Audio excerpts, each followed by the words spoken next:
Assalamualaikum warahmatullahi wabarakatuh. Innal hamdalillah nahmaduhu wa nasta'inuhu wa nastaghfiruh wa na'udzu billahi min shururi anfusina wa sayyiati a'malina. May yahdihillahu fala mudilla lahu wa may yudlilhu fala hadiyalah. Asyhadu an la ilaha illallah wahdahu la syarika lah wa asyhadu anna Muhammadan 'abduhu wa rasuluh. يا أيها الذين آمنوا اتقوا الله حق تقاته ولا تموتن إلا وأنتم مسلمون يا أيها الناس اتقوا ربكم الذي خلقكم من نفس واحدة وخلق منها زوجها وبث منهما رجالا كثيرا ونساء واتقوا الله الذي تساءلون به والأرحام إن الله كان عليكم رقيبا يا أيها الذين آمنوا اتقوا الله وقولوا قولا سديدا يصلح لكم أعمالكم ويغفر لكم ذنوبكم ومن يطع الله ورسوله فقد فاز فوزا عظيما أما بعد فإن أصدق الحديث كتاب الله وخير الهدي هدي محمد صلى الله عليه وسلم وشر الأمور محدثاتها فإن كل محدثة بدعة وكل بدعة ضلالة وكل ضلالة في النار اللهم صل وسلم وزد وبارك على نبينا محمد وعلى آله وأصحابه أجمعين.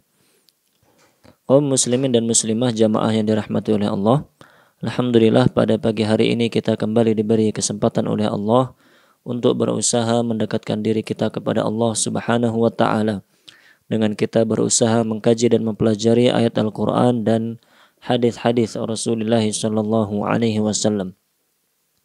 Semoga kegiatan yang kita laksanakan ini dapat membawa ilmu yang bermanfaat, menghasilkan ilmu yang bermanfaat yang dapat kita amalkan, kemudian kita ajarkan kepada keluarga tercinta kita, sanak saudara kita dan umat Islam pada umumnya.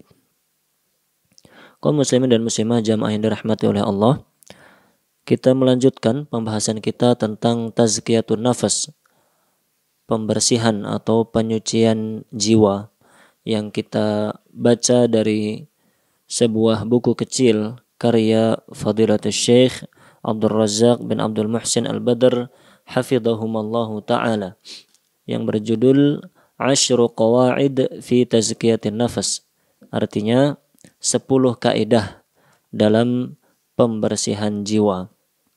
Pada pertemuan yang lalu telah kita baca muqaddimah dari buku ini dan telah kita baca kaidah yang pertama, yaitu at-tauhidu aslu ma tazku bihin nufus. Tauhid adalah pokok yang dapat membersihkan jiwa. Telah kita baca pada pertemuan yang lalu keterangan terkait kaidah yang pertama, bahwa hal paling utama, hal yang paling penting dalam usaha kita untuk membersihkan jiwa kita adalah dengan tauhid, dengan kita menanamkan tauhid yang benar dalam hati kita semuanya, sehingga dengan tauhid yang benar itu akan hilang kotoran-kotoran hati berupa syubhat maupun syahwat. Naam. Kemudian pada pertemuan kali ini insyaallah akan kita bahas al-qaidatus tsaniyah, kaidah yang kedua. Kaidah kedua dalam mensucikan jiwa, yaitu ad-du'a'u ad-du'a'u miftahu zakatin nufus. Doa adalah kunci kebersihan jiwa. Nah, doa adalah kunci kebersihan jiwa. Syekh Abdul Razak hafizahullahu ta'ala membuka pembahasan dalam kaidah yang kedua ini. Beliau menyebutkan sebuah hadis yang diriwayatkan oleh Imam Tirmidzi dan Ibnu Majah, dihasankan oleh Syekh Al-Albani rahimallahu al-jami', bahwa Rasulullah sallallahu alaihi wasallam bersabda, "Laisa syai'un akrama 'ala Allah ta'ala minad du'a." Tidak ada hal yang paling mulia di sisi Allah Subhanahu wa taala dibandingkan dengan doa. Artinya bahwa doa yang dipanjatkan oleh hamba-hamba Allah kepada Allah Subhanahu wa taala itu adalah hal yang memiliki dampak yang sangat luar biasa, adalah ibadah yang sangat mulia di sisi Allah Subhanahu wa taala, adalah hal yang sangat tinggi derajatnya di sisi Allah Subhanahu wa taala. Maka doa, kaum muslimin dan muslimah dirahmati oleh Allah, doa itu adalah kunci atau inti dari seluruh ibadah yang kita laksanakan kepada Allah Subhanahu wa taala. Dan doa ini adalah ibadah yang paling mulia. Kenapa demikian? Diterangkan oleh Syekh Abdul Razak, lianna fihi idharan lil ajzi wal iftiqar wa tadhalluli wal inkisar. Karena dalam doa itu kita menampakkan dan membuktikan kelemahan kita sebagai hamba Allah. Kemudian kita pun menampakkan dan membuktikan di hadapan Allah bahwa kita sangat membutuhkan kepadanya. Kita pun menampakkan penghinaan diri kita atau penghambaan diri kita, kerendahan diri kita di hadapan Allah Subhanahu wa taala. Wal-i'tirafa biquwwatillahi 'azza wa jalla wa qudratihi wa ghinahu wa ighnaihi wa kibriyaihi. Dan dalam doa itu kita mengakui dengan sebenar-benarnya bahwa Allah lah zat yang maha sempurna kekuatannya, zat yang maha sempurna kekuasaannya, zat yang maha kaya, zat yang maha mampu untuk melakukan segala-galanya. Wa jabra kasri khawatiri a'daihi fadlan an fudula'i ahbabihi wa awliyaihi. Dan bahwasanya Allah itu mampu memberikan kebutuhan orang-orang yang memusuhi agamanya. Terlebih lagi Allah Subhanahu wa taala mampu untuk memberikan dan mencukupi kebutuhan hamba-hamba yang dicintainya. Naam, itulah sebab dan alasan kenapa doa menjadi ibadah yang sangat mulia dalam syariat Islam. Yaitu karena dalam doa, dengan kita berdoa kepada Allah Subhanahu wa taala, kita menampakkan kehinaan kita di hadapan Allah, yaitu kita hanya menyerahkan segala urusan kita kepada Allah Subhanahu wa taala. Bahwasanya segala apa yang kita inginkan dan kita harapkan hanya kita minta bantuan dan pertolongan untuk menggapainya kepada Allah Subhanahu wa taala semata. Dalam doa itulah ada penghambaan kita yang sempurna kepada Allah.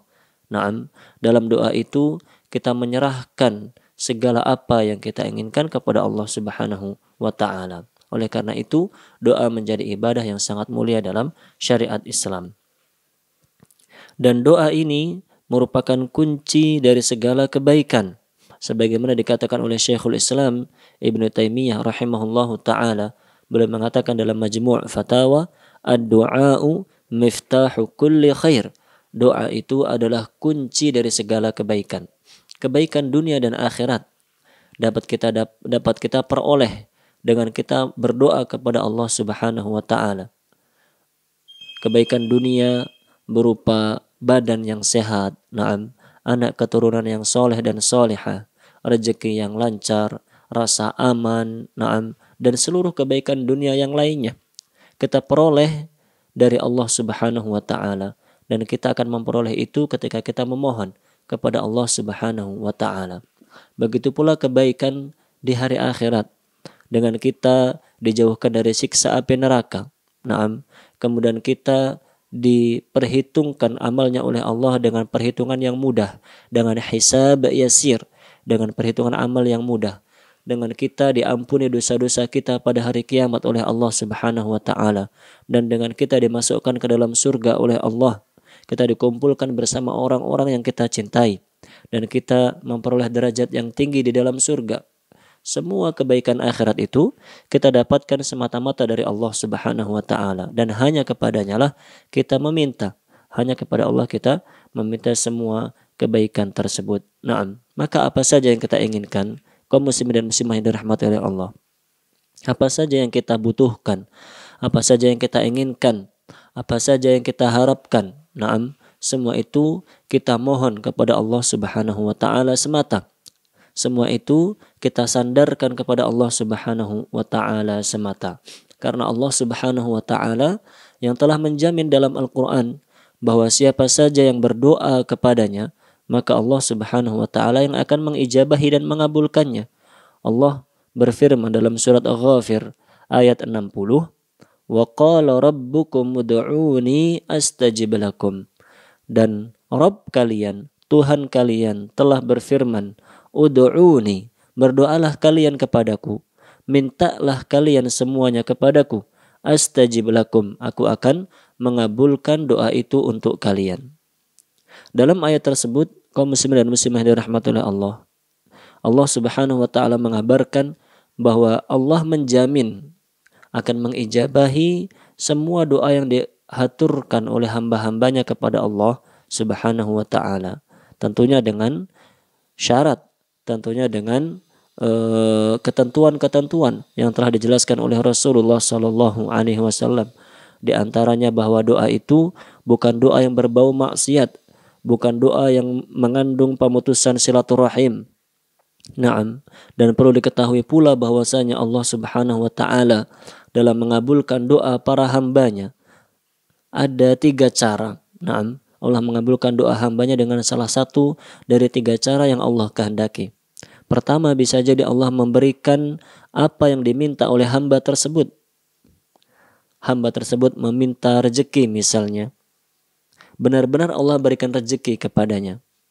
Atau cara yang kedua, Allah Subhanahu wa taala tidak mengabulkan doa itu di dunia, namun Allah menyimpan pahala doa itu untuk nanti kemudian diberikan oleh Allah di dalam surga, dengan Allah menaikkan derajat hamba tersebut di dalam surga Allah. Atau cara yang ketiga, Allah Subhanahu wa taala menjauhkan hamba itu dari mara bahaya. Itulah 3 cara Allah Subhanahu wa taala mengabulkan doa hamba-hambanya. Maka kita sebagai hamba Allah, kewajiban kita adalah berdoa kepada Allah. Naam, berdoa kepada Allah Subhanahu wa taala, menghaturkan kepadanya segala apa yang kita inginkan. Adapun bagaimana cara Allah mengabulkan doa kita, itu adalah semata-mata hak Allah Subhanahu wa taala, dan Allah pasti akan memberikan yang terbaik untuk kita semuanya. Ketika kita meminta sesuatu, ternyata Allah tidak memberikan yang kita minta itu di dunia, sebaliknya Allah menyimpan pahala doa itu untuk di akhirat, maka itulah yang terbaik untuk kita. Naam, kita harus meyakini bahwa apapun yang diputuskan oleh Allah, ditakdirkan oleh Allah Subhanahu wa taala untuk kita, itu adalah hal yang terbaik untuk kita semuanya. Kewajiban kita adalah berdoa. Oleh karena itu harus terus-menerus kita berdoa kepada Allah Subhanahu wa taala tanpa memusingkan kapan dikabulkan oleh Allah. Naam. Kenapa tidak segera dikabulkan oleh Allah? Naam. Bagaimana cara Allah mengabulkan doa saya? Kita tidak diharuskan memikirkan hal yang seperti itu. Oleh karenanya diriwayatkan dari Umar bin Al-Khattab radhiyallahu anhu, beliau mengatakan, inni la ahmilu hammal ijabah. Sesungguhnya aku tidak memikul beban dikabulkannya doa. Artinya Umar mengatakan, aku tidak memikirkan apakah doaku dikabulkan oleh Allah atau tidak. Dengan cara apa Allah akan mengabulkan doaku. Aku tidak memikirkan hal tersebut. Walakinna hammad du'a. Akan tetapi yang aku pikirkan adalah bagaimana agar aku senantiasa berdoa kepada Allah Subhanahu wa taala. Fa idza ulhimtu du'a fa innal ijabata ma'ahu. Jika aku telah diberi taufik, diberi kemudahan untuk berdoa kepada Allah, untuk meminta kepada Allah Subhanahu wa taala, maka urusan mengijabahi doa, mengabulkan doa itu adalah urusan Allah Subhanahu wa taala. Perkataan Umar ini diriwayatkan oleh Imam Tirmidzi, Ibnu Majah, dan dihasankan oleh Syekh Al-Albani rahimahullah al-jami'. Naam. Dalam perkataannya tersebut, Umar bin Khattab radhiyallahu anhu mengajarkan kepada kita, memberi contoh kepada kita semuanya bahwa hal seperti itulah yang harus kita lakukan. Ketika kita mendengar keterangan-keterangan Allah Subhanahu wa taala menjelaskan bahwa Allah mengabulkan doa siapa saja yang berdoa kepadanya, maka kewajiban kita mari memperbanyak doa kepada Allah. Naam, menyibukkan diri kita untuk senantiasa dan terus-menerus berdoa dan meminta kepada Allah Subhanahu wa taala. Dan perlu diketahui bahwa Allah itu semakin sayang kepada hamba-hamba yang semakin banyak doa. Naam, semakin kita banyak berdoa, semakin kita banyak meminta kepada Allah Subhanahu wa taala, maka Allah semakin suka dan semakin sayang kepada kita. Naam, bukan seperti manusia. Kalau manusia, semakin kita banyak berdoa, semakin kita banyak meminta kepadanya, semakin kita banyak menjelaskan kebutuhan kita kepadanya, maka manusia itu fitrahnya akan semakin merasa terganggu. Nah, dia akan mengatakan, kemarin sudah saya bantu, kok sekarang minta tolong lagi. Nah, kemarin sudah saya tolong, kok sekarang minta tolong lagi. Itu fitrahnya manusia seperti itu. Semakin kita sering minta tolong kepada seseorang, semakin orang itu merasa keberatan, bahkan merasa terganggu. Nah, adapun Allah Subhanahu wa taala, Tuhan kita semuanya, tidak demikian. Allah Subhanahu wa taala sangat mencintai hamba-hamba yang berdoa dan meminta kepadanya. Oleh karena itu, perbanyaklah doa. Naam. Haturkan segala apa yang kita inginkan kepada Allah Subhanahu wa taala tanpa memusingkan kapan Allah mengabulkan doa kita. Bagaimana cara Allah mengabulkan doa kita? Karena kita tidak diperintahkan untuk memikirkan hal tersebut. Kewajiban kita adalah berdoa kepada Allah, naam, tanpa kita memusingkan bagaimana cara Allah Subhanahu wa taala mengabulkan doa kita. Naam. Itu terkait keterangan bahwasanya doa adalah ibadah yang sangat penting dan sangat mulia dalam syariat Islam, dan bahwasanya kita diperintahkan oleh Allah untuk memperbanyak doa kepadanya. Naam. Kemudian Syekh Abdul Razak hafizahullah taala menerangkan setelah itu, di antara doa yang diajarkan oleh Rasulullah sallallahu alaihi wasallam untuk membersihkan jiwa kita semuanya dari berbagai kotoran, baik kotoran syubhat, kotoran kesalahan dalam pemahaman agama, ataupun kotoran syahwat, kotoran yang berbau mencintai dunia dengan segala kesenangan-kesenangannya. Di antara doa yang diajarkan oleh Rasulullah sallallahu alaihi wasallam adalah kita berdoa, Allahumma ati nafsi taqwaha wa zakkiha anta khairu man zakkaha anta waliyuha wa maulaha. Doa ini diriwayatkan oleh Imam Muslim. Naam. Saya ulangi, doanya berbunyi, Allahumma ati nafsi taqwaha wa zakkiha anta khairu man zakkaha anta waliyuha wa maulaha. Yang artinya, ya Allah, karuniakanlah untuk diriku ketakwaan dan bersihkanlah jiwaku. Engkaulah zat yang terbaik yang membersihkan jiwaku. Anta waliyuha, engkaulah penguasa jiwaku, wa maulaha, dan engkaulah tempat bersandar bagi jiwaku. Naam. Doa yang penuh dengan kehambaan dan menghinakan diri kepada Allah Subhanahu wa taala. Doa yang berisi penyerahan segala urusan kita kepada Allah Subhanahu wa taala. Dalam doa itu kita memohon kepada Allah agar Allah mengaruniakan kepada diri kita ketakwaan.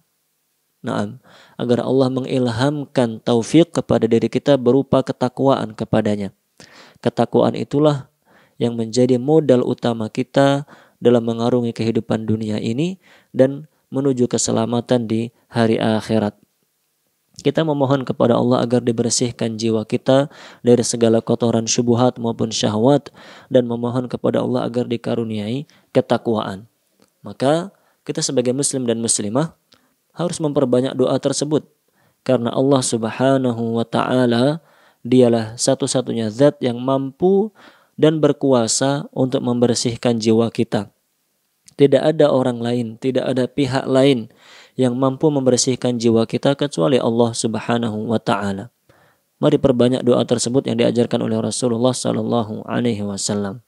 Syekh Abdul Razak mengatakan setelah menyebutkan doa tersebut, wa fi hadha ad-du'a'i isyaratun wa tanbihun ala anna tazkiyatan nufusi biyadillahi subhanahu wa ta'ala 'allamil ghuyub. Dalam doa tersebut ada isyarat dan penjelasan bahwasannya membersihkan jiwa semata-mata hanya bisa dilakukan oleh Allah Subhanahu wa taala, 'allamil ghuyub, zat yang maha mengetahui hal-hal yang ghaib.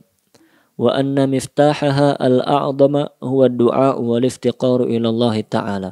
Dan kunci kebersihan jiwa yang paling utama adalah dengan memohon kepada Allah Subhanahu wa taala. Artinya, Dalam doa yang diajarkan oleh Rasulullah SAW tadi, beliau menjelaskan bahwa yang mampu membersihkan jiwa dan hati kita semuanya adalah Allah semata, yang bisa membersihkan dan menjauhkan kotoran syubhat maupun kotoran syahwat dari dalam diri kita, semata-mata hanya Allah Subhanahu wa taala. Oleh karena itu, cara kita untuk membersihkan jiwa kita adalah dengan kita memohon kepada Allah Subhanahu wa taala, karena dialah satu-satunya zat yang mampu membersihkan jiwa kita semuanya. Naam. Begitu pula diajarkan oleh Rasulullah SAW doa yang lain selain doa yang pertama tadi, doa yang diajarkan oleh Rasulullah SAW dalam rangka kita memohon kebersihan jiwa dan hati kepada Allah Subhanahu wa taala adalah dengan kita memanjatkan doa, ya muqallibal qulub tsabbit qalbi ala dinik. Ya muqallibal qulub tsabbit qalbi ala dinik. Yang artinya, wahai zat yang membolak-balikkan hati, teguhkanlah hatiku di atas agamamu. Dua doa tersebut diajarkan oleh Rasulullah SAW dan harus kita perbanyak dalam kita memohon kepada Allah Subhanahu wa taala, dalam doa-doa kita agar Allah Subhanahu wa taala membersihkan jiwa kita semuanya.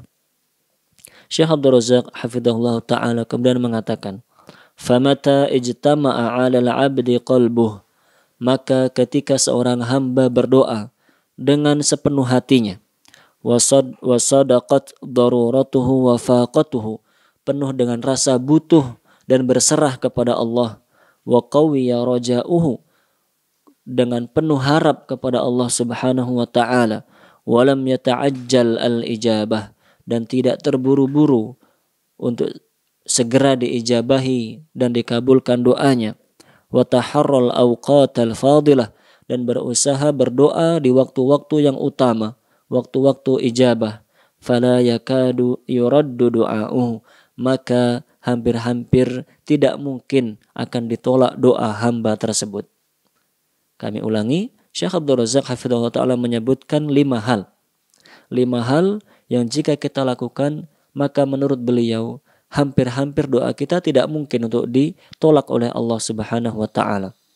Yang pertama, kata beliau, ketika kita berdoa dengan sepenuh hati kita, sepenuh hati kita ikhlas mengharapkan pertolongan dari Allah Subhanahu wa taala dan menyerahkan segala urusan kita kepada Allah Subhanahu wa taala.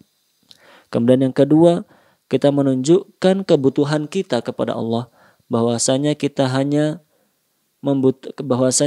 hanya Allah semata tempat kita meminta pertolongan, bahwasanya hanya Allah semata yang mampu memenuhi kebutuhan kita.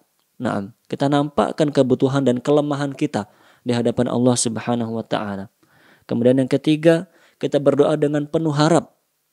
Kita berharap dengan sepenuh hati bahwasanya Allah Subhanahu wa taala akan mengabulkan doa kita seperti yang telah dijanjikan dalam ayat ke-60 dari surat Ghafir tadi. Yang keempat, kita tidak terburu-buru untuk meminta segera dikabulkan doanya. Tidak kemudian mengatakan, saya sudah berdoa, kapan dikabulkan? Saya sudah berdoa, kenapa tidak kelihatan hasilnya? Tidak boleh kita mengatakan hal tersebut, karena hal tersebut termasuk sikap terburu-buru. Kita ingin segera dikabulkan doanya oleh Allah Subhanahu wa taala. Dan yang kelima, dengan kita berdoa di waktu-waktu yang mustajab. Ketika kita melaksanakan hal-hal tersebut, maka insya Allah doa kita dikabulkan oleh Allah Subhanahu wa taala. Dan yang kita bahas sekarang adalah doa kita memohon agar Allah Subhanahu wa taala membersihkan jiwa kita.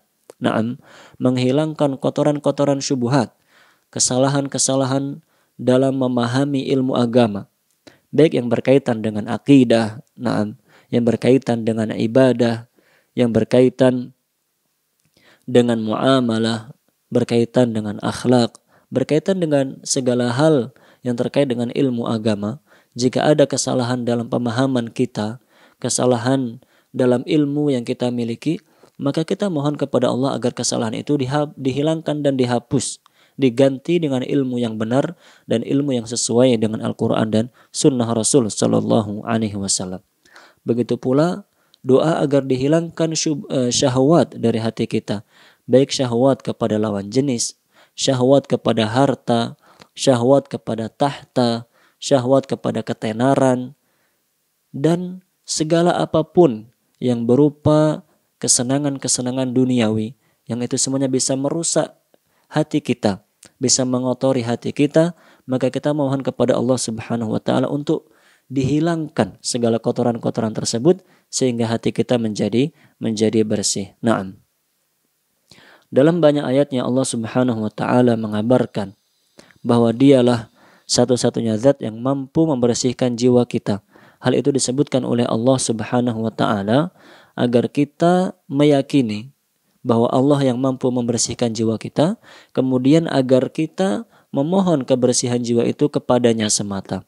Di antara ayat tersebut adalah yang Allah firmankan dalam surat An-Nisa ayat 49. Allah Subhanahu wa taala berfirman, "Balillahu yuzakki may yasha." Bahkan Allah lah yuzakki may yasha, yang mampu untuk membersihkan siapa saja yang Dia kehendaki. Dalam ayat itu Allah mengabarkan bahwa Allah akan membersihkan jiwa siapa saja yang Dia kehendaki. Kita berharap agar termasuk hamba-hamba tersebut yang dikehendaki oleh Allah, yang ditakdirkan oleh Allah untuk dibersihkan jiwanya. Allah mengabarkan Dia yang mampu membersihkan jiwa siapa saja yang Dia kehendaki, maka kita memohon agar termasuk hamba-hamba yang demikian dengan kita memperbanyak doa dan permohonan kepada Allah Subhanahu wa taala. Atau dalam ayat yang lainnya, dalam surat An-Nur ayat 21, Allah Subhanahu wa taala berfirman, "Walaula fadlullahi 'alaikum wa rahmatuhu ma zaka minkum min ahadin abada walakinnallaha yuzakki may yasha."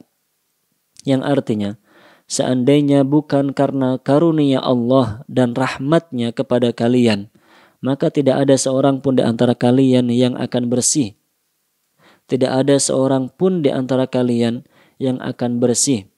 Akan tetapi Allah Subhanahu wa taala membersihkan, mentazkiyah siapa saja yang Allah kehendaki. Dalam ayat tersebut Allah Subhanahu wa taala mengabarkan, seandainya bukan karena karunia, rahmat, izin dan takdir dari Allah, maka kita tidak akan menjadi hamba-hamba yang baik di hadapan Allah Subhanahu wa taala. Disebutkan dalam tafsir At-Tabari bahwasanya Ibnu Abbas radhiyallahu anhuma menjelaskan makna ma zaka minkum min ahadin abada. Tidak ada seorang pun di antara kalian yang bisa menjadi bersih. Apa maksud ayat tersebut? Ibnu Abbas mengatakan, mahtada ahadun minal khalaiqi li syai'in minal khairi yanfa'u bihi nafsah. Tidak ada seorang pun di antara seluruh makhluk ini yang mendapatkan hidayah untuk melaksanakan kebaikan yang menguntungkan untuk dirinya.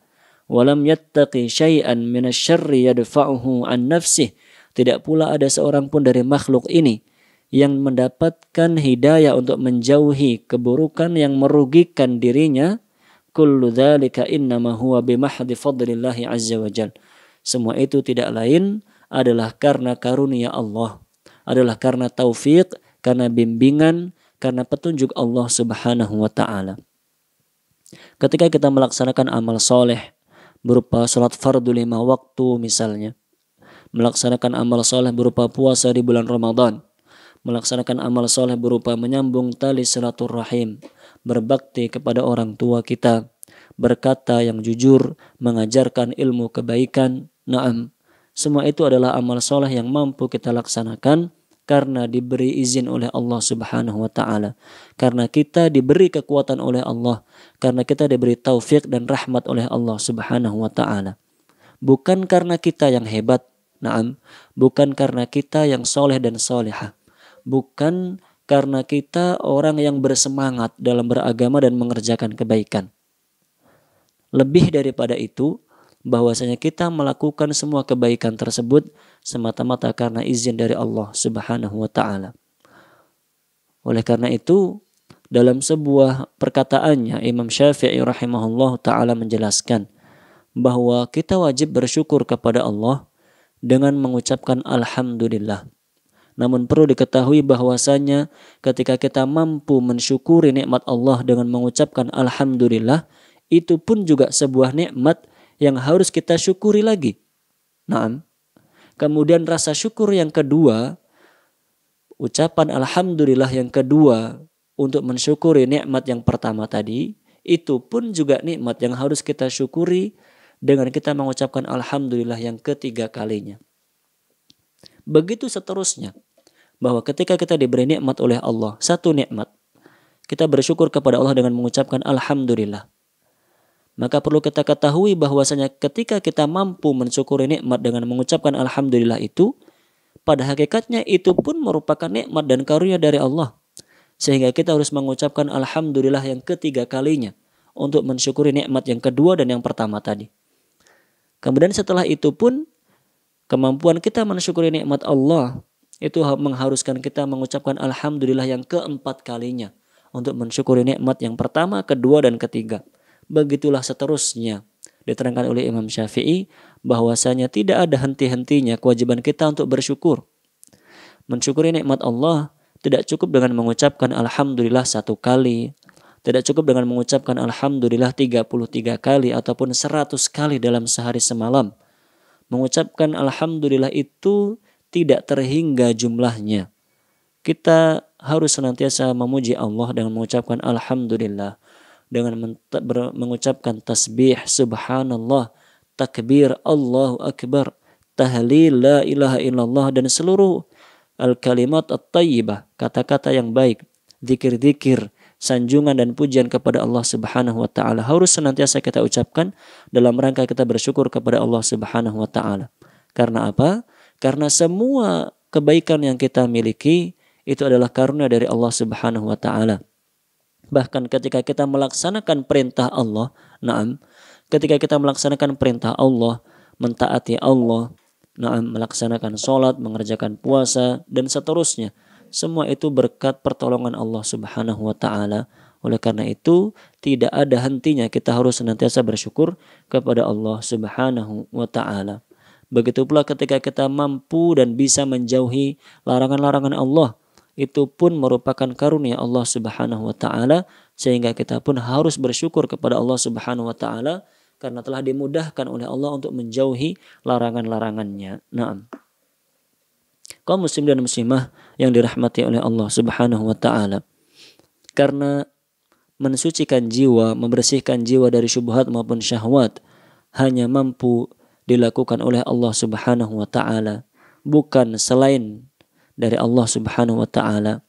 Dialah semata yang mampu melaksanakan itu. Maka Rasulullah sallallahu alaihi wasallam senantiasa menanamkan akidah itu, senantiasa menanamkan pemahaman tersebut kepada para sahabatnya radhiyallahu anhum ajmain, di mana dalam sekian banyak khutbah beliau sangat sering ketika beliau ingin berkhutbah, ketika beliau ingin menyampaikan ilmu dan mengajarkan kebaikan kepada sahabat-sahabatnya radhiyallahu anhum, beliau membuka perkataannya dengan mengatakan, "May yahdihillahu fala mudhillalah wa may yudlil fala hadiyalah." Siapa saja yang Allah beri hidayah kepadanya, maka tidak ada seorang pun yang bisa menyesatkannya. Dan siapa saja yang Allah sesatkan dia, maka tidak ada seorang pun yang bisa memberi hidayah kepadanya. Hal tersebut sangat sering diulang-ulang oleh Rasul sallallahu alaihi wasallam. Di awal khutbah, di awal tausiyah, di awal nasihat yang beliau sampaikan kepada para sahabatnya ridwanullahi alaihim ajmain. Tujuannya untuk menanamkan akidah, menanamkan pemahaman dalam hati para sahabatnya, kemudian menanamkan akidah kepada seluruh umatnya bahwasanya Allah Subhanahu wa taala dialah satu-satunya zat yang mampu dan berkuasa membersihkan jiwa kita dari kotoran syubhat maupun syahwat. Oleh karena itu, kita memohon hanya kepadanya agar Allah Subhanahu wa taala membersihkan jiwa kita dari segala kotoran-kotoran. Kaum muslimin jamaah yang dirahmati oleh Allah, demikianlah pembahasan kita terkait kaidah yang kedua dari 10 kaidah dalam mensucikan jiwa, yaitu kaidah yang berbunyi ad-du'a'u miftahu zakatin nufus. Doa adalah kunci kebersihan jiwa. Semoga Allah Subhanahu wa taala membersihkan jiwa kita semuanya dari kotoran syubhat maupun syahwat, sehingga kita nanti menghadap kepada Allah Subhanahu wa taala dengan hati yang bersih, hati yang penuh dengan tauhid, hati yang penuh dengan mengagungkan kepada Allah Subhanahu wa taala, hati yang jauh dari kotoran-kotoran syirik, kotoran-kotoran dan penyakit hati yang lainnya. Semoga menjadi ilmu yang bermanfaat, dapat kita amalkan, dapat kita ajarkan kepada keluarga tercinta kita, sanak saudara kita dan umat Islam pada umumnya. Atas segala kekurangan mohon maaf yang sebesar-besarnya. Subhanakallahumma wa bihamdik, asyhadu an la ilaha illa anta astaghfiruka wa atubu ilaik. Wa sallallahu ala nabiyyina Muhammadin wa ala alihi wa ashabihi ajma'in. Assalamualaikum warahmatullahi wabarakatuh.